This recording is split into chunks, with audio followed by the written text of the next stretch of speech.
I didn't panic when I found the envelope in my workshop drawer.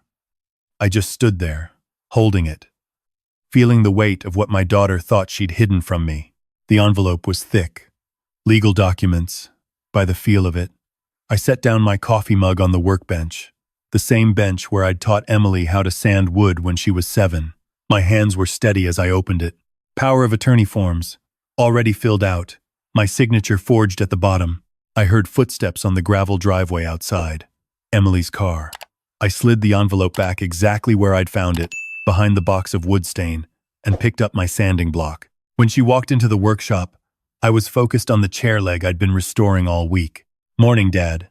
Her voice was bright, too bright. "Morning, sweetheart." I kept my eyes on my work. "Thought I'd check on you before work. Make sure you're taking your medications." I'd been taking the same blood pressure medication for 15 years. Never missed a dose. But lately, Emily had been very interested in my pill routine. "Already took them," I said. "Same time every day. Like clockwork." She moved closer, and I could smell her perfume. The expensive kind. The kind that cost more than my monthly electric bill. "You sure, Dad?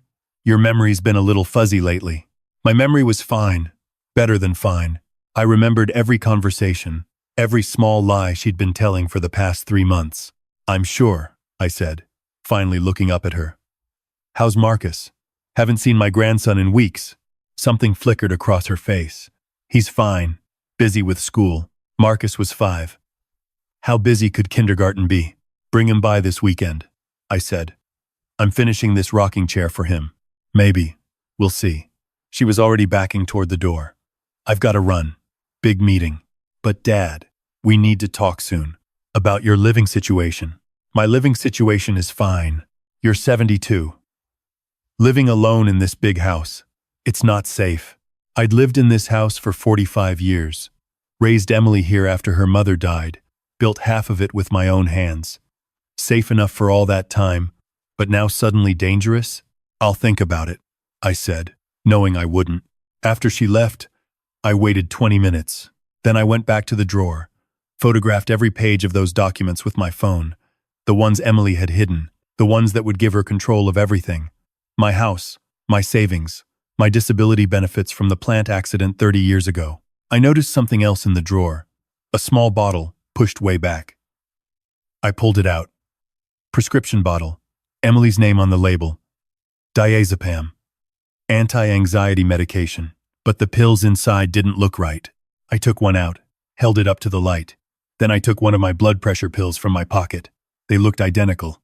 My daughter was switching my medication. I sat down on my work stool, the one I'd made from reclaimed barnwood, the one Emily used to spin around on while I worked, laughing, asking me 1,000 questions about everything. When did this happen? When did my little girl, the one who cried when she accidentally stepped on a beetle, become someone who would drug her own father? I knew the answer. It happened 3 years ago, when she married Derek.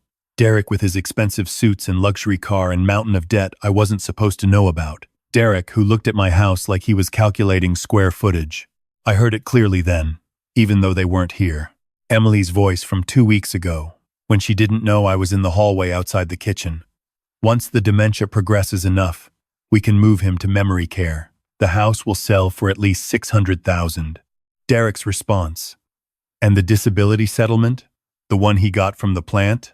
In a trust, but with power of attorney, I can access it for his care." The way she said care made my blood cold. Dad won't even know the difference. I wasn't developing dementia, but someone taking anti-anxiety medication every day instead of blood pressure medication? That person would seem confused, forgetful, disoriented. I stood up. My knee cracked like it always did. 72 wasn't young, but it wasn't dead either. I had a phone call to make. The private investigator's name was Janet Reeves. She'd helped my buddy Tom 3 years back when he suspected his business partner was embezzling. She met me at the diner on Route 9, away from town, where nobody knew me. "What exactly do you need, Mr. Patterson?"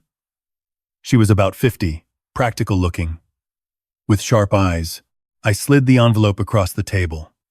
"My daughter forged these documents. She's also been switching my medication. I need evidence that will hold up in court." Janet opened the envelope, scanned the papers. Her expression didn't change. You're sure about the medication? Positive. I had my actual prescription refilled yesterday at a different pharmacy. Kept the receipt. The pills in my house don't match. You haven't confronted her? No. I want to know everything first. Who else is involved? How deep this goes? Janet nodded slowly. I'll need access to your house when she's not there. Security cameras. The small kind. And I'll need to check your financial records, see if there's been any unusual activity. She has a key. Comes by almost every day now. Perfect. That's when we'll get what we need. Over the next 2 weeks, Janet installed cameras in my workshop, my bedroom, and my kitchen. Tiny things, invisible unless you knew where to look. She also ran a full financial background check on Emily and Derek. The results came back on a Tuesday. Derek's company was bankrupt. He'd taken out loans against Emily's jewelry, their car, everything. They were 3 months behind on their mortgage. And there was more. Emily had already tried to withdraw money from my trust account twice.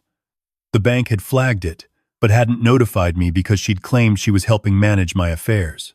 There's something else, Janet said when she came by with the report. Your grandson, Marcus. He's not living with them. My heart stopped. What? He's with Emily's friend Rachel. Has been for about a month. Emily drops him off Sunday night, picks him up Friday evening. Why? Janet's face was grim. Best guess? She didn't want him witnessing what she was planning. Or maybe she was setting up an alibi. I couldn't have been neglecting my father. I was busy with my son. Except she wasn't. I thought about Marcus. His gap-toothed smile. The way he called me Pop Pop. The last time I'd seen him, he'd hugged my leg and asked when he could come sleep over again. Show me the videos, I said. We watched them on Janet's laptop. Emily entering my house with her key, going straight to the kitchen, opening my pill organizer, dumping out Monday's blood pressure medication and replacing it with her pills. She did it quickly, efficiently, like she'd practiced.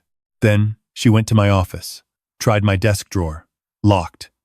She looked around, found the spare key I kept on the bookshelf, hidden in a hollowed-out book. She opened the drawer, took out my checkbook, photographed several blank checks with her phone.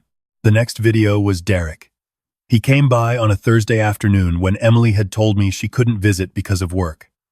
He walked through my house like he owned it, taking pictures of everything. The furniture, the artwork my wife had collected, my workshop tools, making an inventory. In the kitchen, he opened the freezer, took out a frozen meal I'd stored there. He did something to it. I couldn't see what, then put it back. I had that tested, Janet said quietly. The meal, laxatives, high dose. It would have made you severely ill, dehydrated, confused, and then they'd have medical evidence I couldn't take care of myself. Exactly. I watched the rest of the videos in silence. Emily going through my mail. Derek measuring rooms. Emily on the phone in my living room. Her voice cheerful. He's declining fast. Yes, I'm doing everything I can, but I think we're looking at full-time care soon. When it was over, I looked at Janet. What now? Now we get law enforcement involved. This is elder abuse, fraud, forgery. This is serious prison time. I want my grandson safe first. I've already contacted CPS. Quietly. They're aware of the situation. They'll move as soon as we do. I drove home that night, my truck rumbling under me, and thought about all the things I'd built in my life. This house, my career at the plant before the accident, Emily's childhood. I'd thought I was building something lasting, but buildings can be torn down. And people, it turns out, can forget what they're made of. The next morning, Emily showed up with coffee and donuts, like she always did on Fridays now. Morning, Dad. Brought your favorite. Glazed. I took the donut, bit into it. It tasted normal, but I saw her watching me, waiting for something. How are you feeling? She asked. Fine. Why? You just seem a little off lately. Confused. I'm not confused, Emily. Dad, yesterday you called me 3 times asking what day it was. I hadn't called her once, but I nodded slowly, like I was trying to remember. Did I? Relief crossed her face. It's okay. It happens. Actually, that's why I'm here. Derek and I found a wonderful facility. Meadowbrook. They specialize in memory care. I don't need memory care. Dad, please, let's just go look at it. For me, the facility was nice. Too nice. The kind of place that cost $8,000 a month. Emily walked me through like a realtor showing a house, pointing out amenities. The garden, the activities room, the skilled nursing wing. You'd be so happy here, Dad. People your own age. No more worrying about maintaining that big house. And what happens to my house? We'd sell it. Use the money for your care. I see. Derek was waiting in the lobby when we came back downstairs. He stood up, smiled. What do you think, John? Pretty nice, right? It's nice, I admitted. Emily's been so worried about you. We both have. This way you'd have round-the-clock care. No more confusion about medication or meals or anything. I looked at my daughter. She looked back at me with wide, concerned eyes. The same eyes that used to look up at me when she skinned her knee, trusting me to make it better. When would I move in? I asked. Emily grabbed my hand. As soon as we can arrange it. Maybe next week? That fast? The sooner the better, Dad. Before something happens. Before you fall or forget to turn off the stove or… Okay, I said. Okay, let's do it.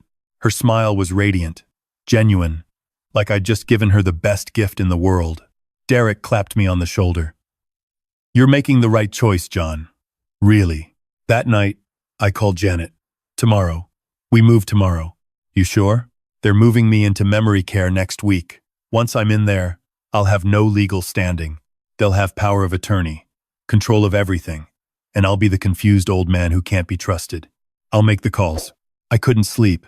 I lay in my bed, in the room I'd shared with my wife for 37 years before cancer took her, and stared at the ceiling. I thought about Emily at 3, dancing in the living room. Emily at 10, helping me build a birdhouse. Emily at 16, crying on my shoulder about her first breakup. Where had I lost her? The next morning was Saturday. Emily came by early. She had papers. Just a few things to sign, Dad. For the facility. Financial stuff. They need authorization to. I'll read them first. Her smile tightened. Of course. But it's a lot of legal language. I can explain. I said I'll read them. I sat at the kitchen table and read every word. Power of attorney. Authorization to access my trust. Permission to sell my assets. Everything signed away with one pen stroke. These give you control of everything, I said slowly. Just to help you, Dad. To make things easier. I picked up the pen. My hand shook a little. Not from fear. From rage. Dad? Emily leaned forward. You okay? I set the pen down. Where's Marcus? She blinked. What? My grandson. Where is he? My grandson. Where is he? He's with Derek's parents. For the weekend. That's interesting. Because Derek's parents died in 2019. I went to the funeral. The color drained from her face. I misspoke. He's with a friend. Which friend? Dad. What does this have to? Which friend, Emily? The kitchen door opened. Janet walked in, followed by 2 police officers and a woman in a business suit I didn't recognize.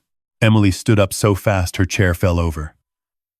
This is Detective Morrison and Detective Chen, Janet said calmly. And this is Sarah Winters from Child Protective Services. I stood up too, my knees protesting. But I stood straight. This is me. Not being confused. Not being forgetful. This is me. Knowing exactly what you've been doing. Dad, I don't. I know about the forged documents, the switched medication, the inventory Derek took of my house, the checks you photographed. All of it. Detective Morrison stepped forward. Emily Patterson, you're under arrest for elder abuse, fraud, and forgery. Emily looked at me like I'd slapped her. Daddy, please. I was trying to help you. You were trying to drug me, to make me seem incompetent, to steal everything I've worked for. We needed Derek's business. We're losing the house. So you decided to take mine? Derek burst through the door then, saw the police, tried to back out. The second detective caught him by the arm. Derek Patterson? You're under arrest as well. I watched them read Emily her rights. Watched them put handcuffs on my daughter. She was crying, makeup running down her face, saying my name over and over. I felt nothing but hollow. Sarah Winters touched my arm gently.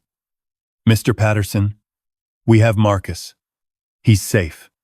We're placing him with emergency foster care until this is resolved. Can I see him? Soon. We'll arrange it. After they took Emily and Derek away, after the police finished their questions, after everyone finally left, I sat alone in my kitchen. Janet came back an hour later with groceries. She didn't say anything, just started putting things away in my refrigerator. I keep thinking, I said finally, about when she was little, when she trusted me to fix everything. When did it flip? When did she start seeing me as something to manage instead of someone to love? Janet sat down across from me. Maybe when she started measuring life by money instead of moments, I would have helped them.